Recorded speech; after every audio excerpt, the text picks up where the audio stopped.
Dear brothers and sisters, peace in the Lord. Today we continue our journey through the life of Abraham, a journey of faith, surrender, and spiritual fruitfulness. And now we've reached the final chapter in his life on earth. We're reading from Abraham, or the Obedience of Faith, chapter 24, titled, Gathered to His People.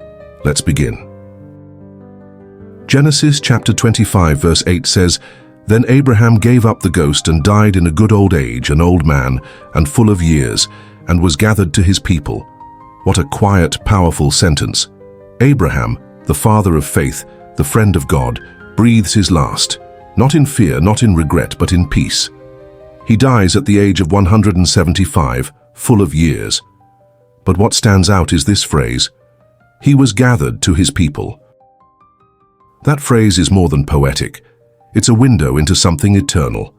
From the ancient world to our modern age, no human name has been honored across more cultures and faiths than Abraham. For the Jews, he is Father Abraham, the patriarch whose bosom represents comfort in the afterlife. To the early church, even apostles as different as Paul and James pointed to him as a model of living faith. In medieval times, the church reverently honored Abraham above all Old Testament saints. And in Islam, Abraham is second only to the Prophet Muhammad in veneration. But here's the question. Why? Why such universal reverence? It wasn't because Abraham was a conqueror, or a philosopher, or a wealthy ruler. It wasn't because he left behind massive cities or monuments. The reason was much deeper. Abraham believed God. His greatness came from a simple but unshakable faith. It was faith that led him away from the comforts of home to an unknown land. Faith that allowed his nephew Lot to choose the best land first. Faith that helped him wait for decades for the promised son. Faith that made him a stranger and pilgrim, living in tents while searching for a heavenly city. Faith that gave him the courage to sacrifice Isaac, and faith that guided him as he mourned and buried Sarah. But Abraham's faith wasn't a private feeling locked inside his heart. It bore fruit, rich, abundant, visible fruit. The Apostle Peter outlines a kind of spiritual ladder in his writings. Abraham climbed every step. To his faith he added courage. When Lot was captured, Abraham didn't hesitate. He armed his own household and defeated the mighty armies of Assyria. That was no small feat. It was courage grounded in God's promises. To his courage, he added knowledge.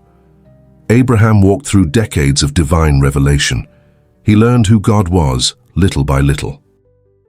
At first, God was a mystery, a distant promise.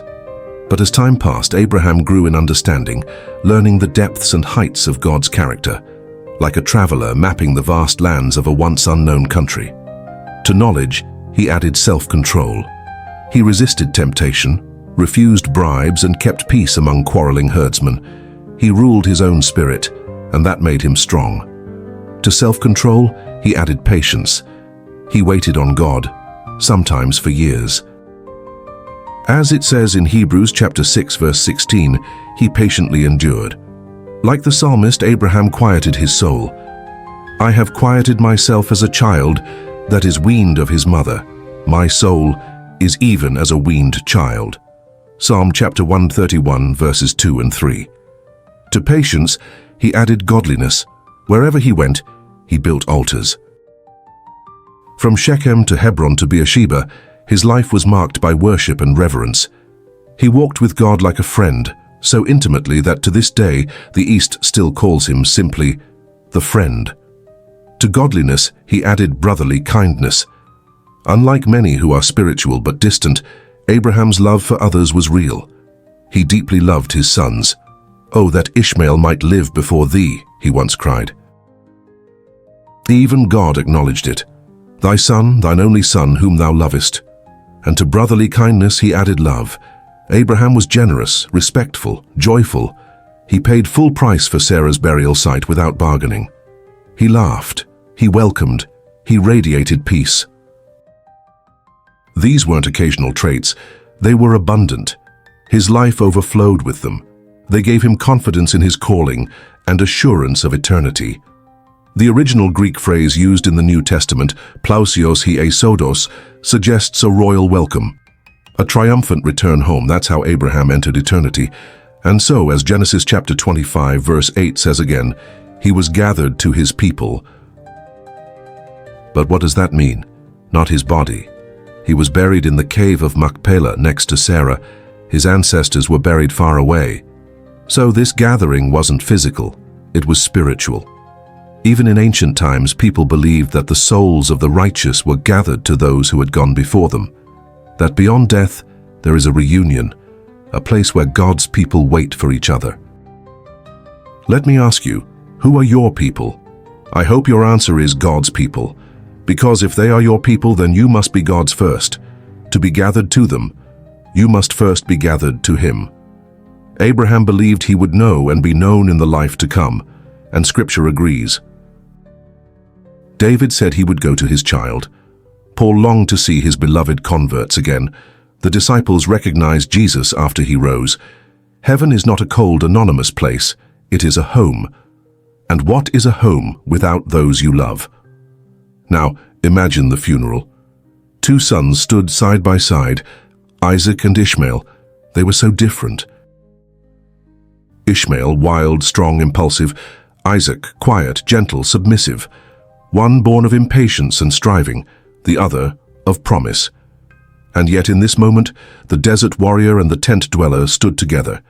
They buried their father side by side. Old wounds faded in the light of shared grief. Surrounding them were chiefs and servants, mourners and friends. Abraham had lived among them for so long, they honored the one who had walked with God.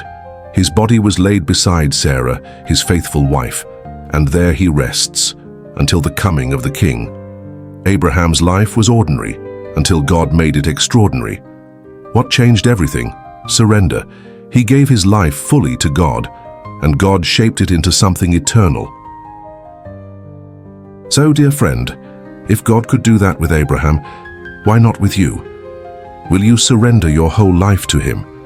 Will you trust Him, obey Him, walk with Him? 2 Thessalonians chapter 1 verse 11 says, that our God would fulfill in you the good pleasure of His goodness and the work of faith with power.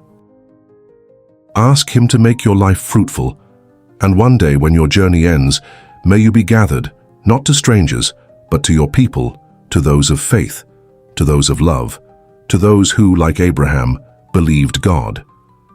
This reading was from Abraham, or the Obedience of Faith, chapter 24, gathered to his people. If today's message stirred your heart, I invite you to join us on this journey. We read 1 chapter a day, walking through the spiritual legacy of Abraham together. Don't forget to subscribe to our channel, click the bell so you won't miss tomorrow's reflection, and invite a friend to join you. May your life, like Abraham's, be full of faith, fruit, and eternal hope. See you in the next chapter. Peace in the Lord.